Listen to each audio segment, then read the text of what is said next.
Happy Saturday, guys. Today is the day. I'm going to do a cook with me video today, and I'm going to show you all how to make my cauliflower mac and cheese. There's a beginning step to it that I'm going to do now, and then I'll come back and show you everything else that you'll need to make it. Okay, so let me flip you around. Here we go. I hope you love it. It's so yummy. I don't even miss the noodles anymore, so be right back. Okay, so for right now, I have one small head of cauliflower that I cut into just little bits. How big or how small you cut it is completely up to you.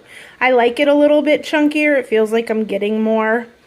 So I just cut it up. Just try to take as much of the middle woodsy stem as you can off, and that's the whole, well, I lie. There's this piece that's left.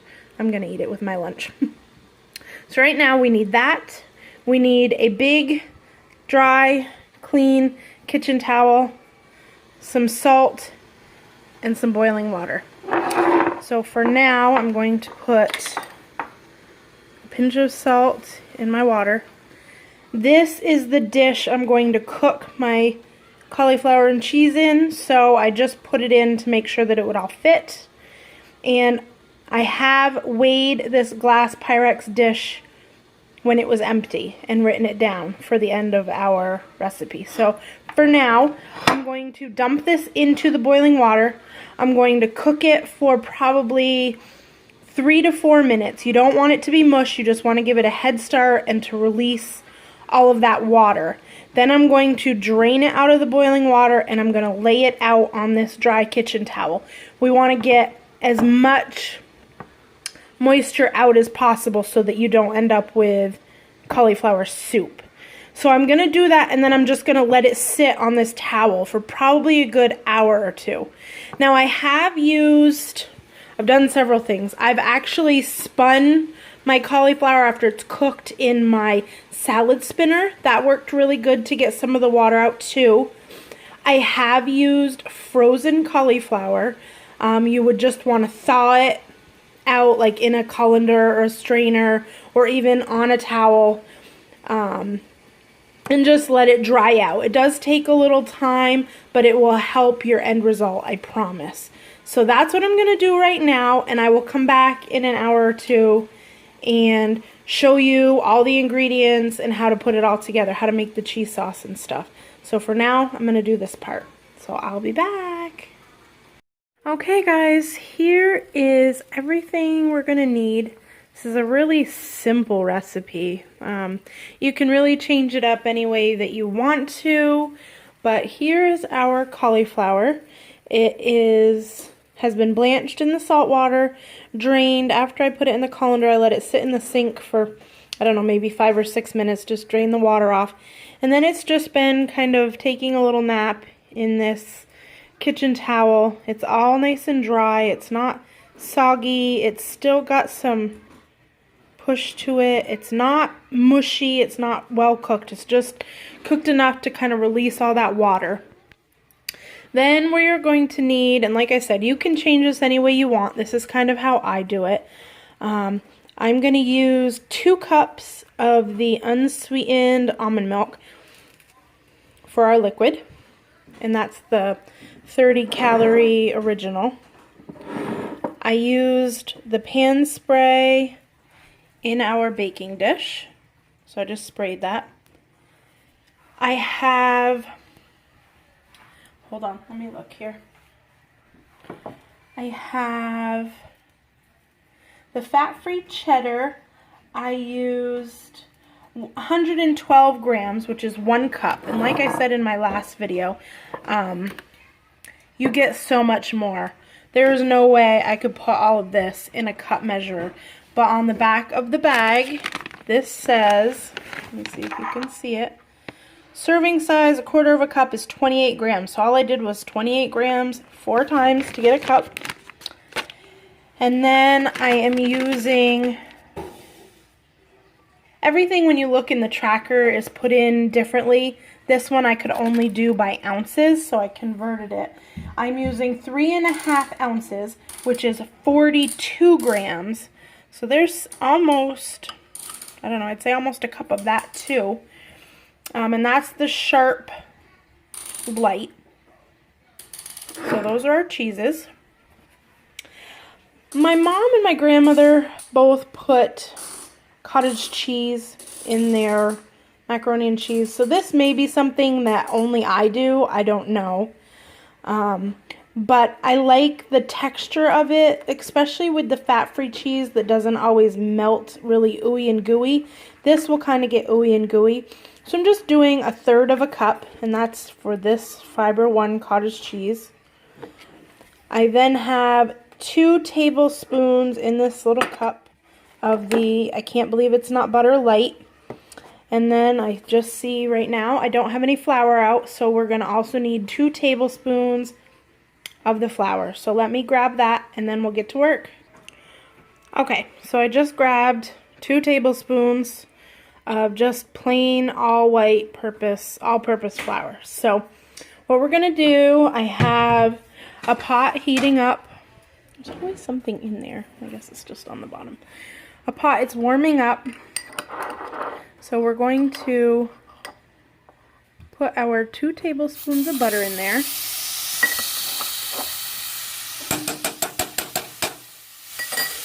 And our flour. Okay, we're going to turn that down a little bit. And our flour. And I gotta switch hands. We're going to, you could do this part with a cornstarch slurry. You could do it pretty much any way that you want. However you make your cheese sauce. We've always made a roux. Sorry, I know that's kind of loud.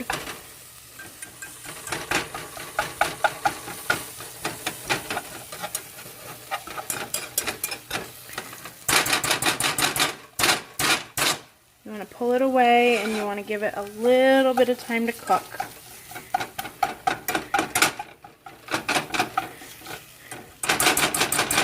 Okay, I'm not going to be able to add the milk and stir with the camera in my hand, so I'll be right back. Okay, so my milk is in here with the roux, and as the milk warms up, it will start to thicken. So right now, we will add a little bit of pepper. And a little bit of salt.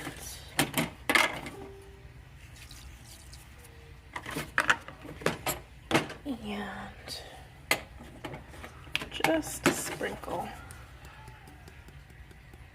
of garlic powder. That's it.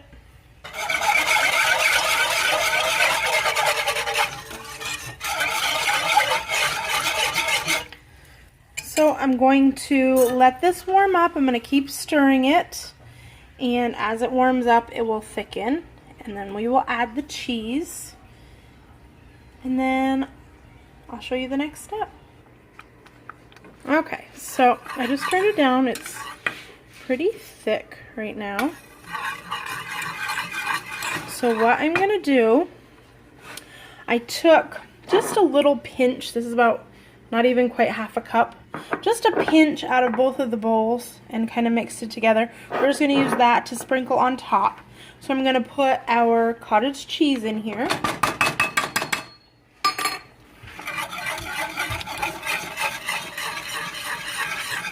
And our regular cheese. There goes our cheddar, our sharp cheddar, and the orange cheddar.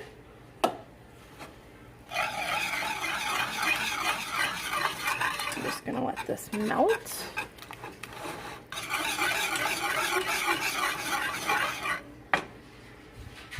So here is our cheese sauce, nice and thick, a little gooey and ooey. You can see the bits of cottage cheese in there. we are going to take our cauliflower, put it in the dish, pour the sauce on the top, and then mix it around to make sure there's cheese everywhere. Okay, so I did have a little bit left over. I probably could have done like 1.5 cups of almond milk instead of 2 cups. That's okay. I'll save it and make my kids some macaroni and cheese or something with it tomorrow.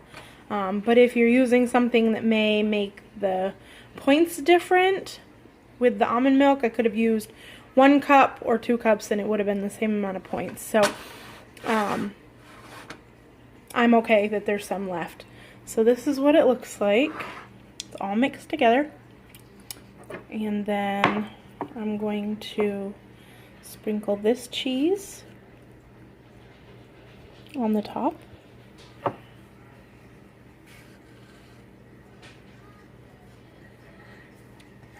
And then I am going to bake this at like 350, 375 for about 35 minutes. And I will show you the end result. Okay guys, please excuse the mess around the cutting board, but this is the finished product. Wow, just a moment, sweetheart. This is the finished product. Out of what I got here and the calculations that I did, weighing the casserole dish empty. Sorry about that. I weighed the dish empty. I weighed it again after it came out of the oven. And dividing this pan, it's an 8x8 pan, by 6 is 7 ounces a serving. I also made, sorry, getting my kids some dinner, roasted Brussels sprouts. These were the little teeny tiny ones. So I just sprayed them with Pam, salt, pepper, garlic powder, a little bit of lemon juice just because I had it out. And then I just grilled off some chicken. This is barbecue for my kids. And then this here is, I marinated it for about an hour in salt, pepper, garlic powder, curry powder, and a little bit of lemon juice. And I just took them off the grill. And then my kids are going to have corn on the cob. So that's it. That's our supper. I'll show you what the inside of this. It's just ooey and gooey and delicious. And oh my god, I have to stop filming so that I can go and eat.